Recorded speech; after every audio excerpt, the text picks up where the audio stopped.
સૌપ્રથમ હું તમને 3/10/2025ના રોજ પૂછાયેલું ધોરણ 12નું સામાન્ય પ્રવાહનું અંગ્રેજીનું આખું પેપર આપને બતાવી દઉં. અને જે વિદ્યાર્થીઓ બહુ જ ગંભીરતાથી પરીક્ષાની તૈયારી કરતા હોય છે દર વર્ષે, એ લોકો બધા પેપર સોલ્વ કરવાનો આગ્રહ રાખતા હોય છે. તો એમના માટે હું હંમેશા પહેલાં આખું પેપર બતાવવાનું પસંદ કરું છું, જેથી કરીને આન્સર્સ શું આવી શકે એ એના શિક્ષક સાથે ડિસ્કસ કરી શકે અને પછી એમના મનગમતા માર્ક્સ પણ લાવી શકે. એક પછી એક બધા પ્રશ્ન તમે વિડીયોને પોઝ કરીને પણ જોઈ શકો છો. જ્યારે આપને આન્સર્સ બતાવીશ ત્યારે થોડી આપણે ચર્ચા પણ કરી લઈશું. ખૂબ સરસ અંગ્રેજીનું પેપર કાઢવામાં આવ્યું છે. જેને મહેનત કરી હશે એમને વાંધો પણ નહીં આવ્યો હોય. કેટલાક પોતાના પરીક્ષામાં ગંભીર હોય છે, કેટલાક ગંભીર નથી પણ હોતા. અને જો રોકડા માર્ક્સ લેવા માંગતા હોય તો આ પેપર એક સુંદર ઉદાહરણ સ્વરૂપ બની શકે. કોઈ પણ પ્રશ્ન બહુ સરસ રીતે પૂછવામાં આવ્યો છે. તો ચલો વધીએ આન્સર્સ તરફ. તારીખ 3/10/2025ના રોજ ધોરણ 12 સામાન્ય પ્રવાહ વિષય અંગ્રેજી અને પ્રથમ પરીક્ષા, જેને ફર્સ્ટ ટર્મ એક્ઝામિનેશન કહેવાય, એના આન્સર્સ આપણે જોઈ લઈએ.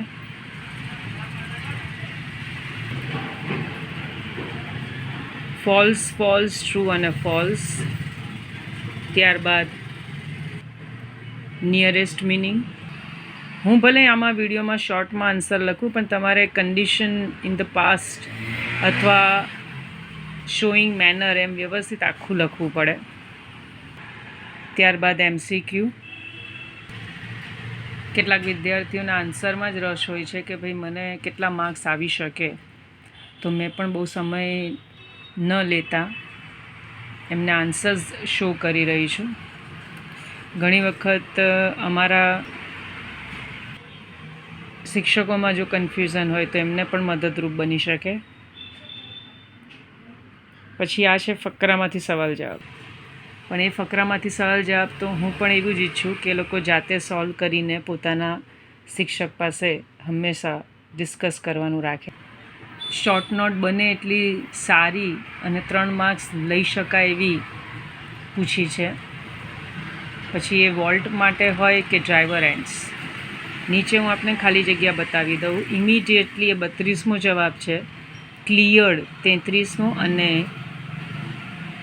ઓબ્સ્ટ્રક્ટેડ તમને 34માં મળી જશે. ધેન અગેન સેક્શન સી, ફકરામાંથી સવાલ જવાબ. સમરી પણ બહુ જ સરસ પૂછી છે ધ ફાઇનલ ગેમ ઉપરથી. ન્યૂઝ ક્લિપિંગ છે, ફકરામાંથી સવાલ જવાબ. 46માં who according to the poet is the Himalayas queen. અને એટલી સરસ વસ્તુ છે કે કાંચનજંઘા ક્યાંય આખી કવિતામાં ઉલ્લેખ નથી અને છતાં એનો જવાબ કાંચનજંઘા સ્પેલિંગ તમારે યાદ રાખવો પડતો હોય છે. પછી મેં અહીંયા સેક્શન ડીનો જે જવાબ છે 52 નંબરને એને ઉપર લખવાનો પ્રયત્ન કર્યો છે. એટલે તમને થોડું ક્લિયર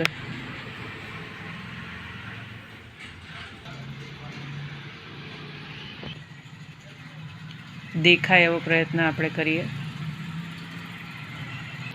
આ વખતે તો ચેન્જ ધ ટેક્સ્ટ જે પૂછાઈ છે કાળ બદલવાવાળી, એ પણ બહુ જ સરસ છે.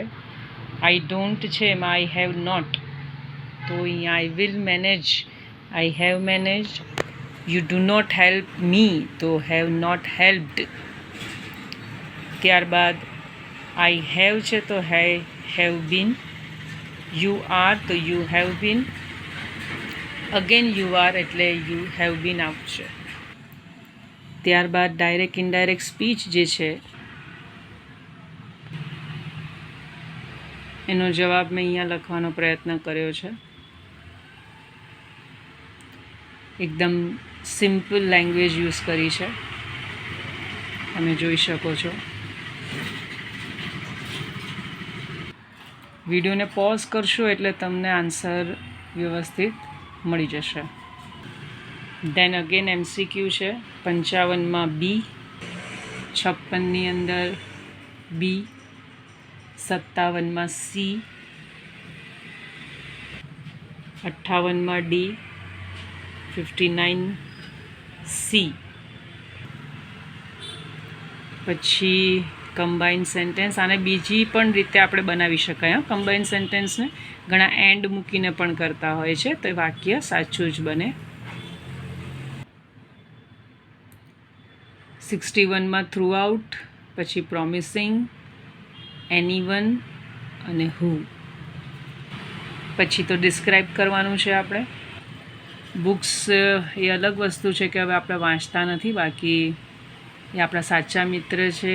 કાર્ટૂન આપણે કરાવીએ જ છીએ દર વખતે. પોઝિટિવ એટીટ્યૂડ આપણા લાઈફ માટે સારું છે. એટલે 3માંથી કોઈ પણ એક સરસ મજાનો નિબંધ 8 માર્કનો. પછી સ્પીચ છે. Love is more powerful than hatred. અને એ ન ફાવે તો application marketing manager, then email. Managing ડિરેક્ટરને લખવાનું છે અમૂલ ડેરીના કે ભાઈ અમને પરવાનગી આપશો એક દિવસની વિઝિટ કરવા માટે. અને ન ફાવે તો રિપોર્ટ છે rescue operation by fire fighters. So this is the answer of first term examination 12th standard subject English. Thanks for watching.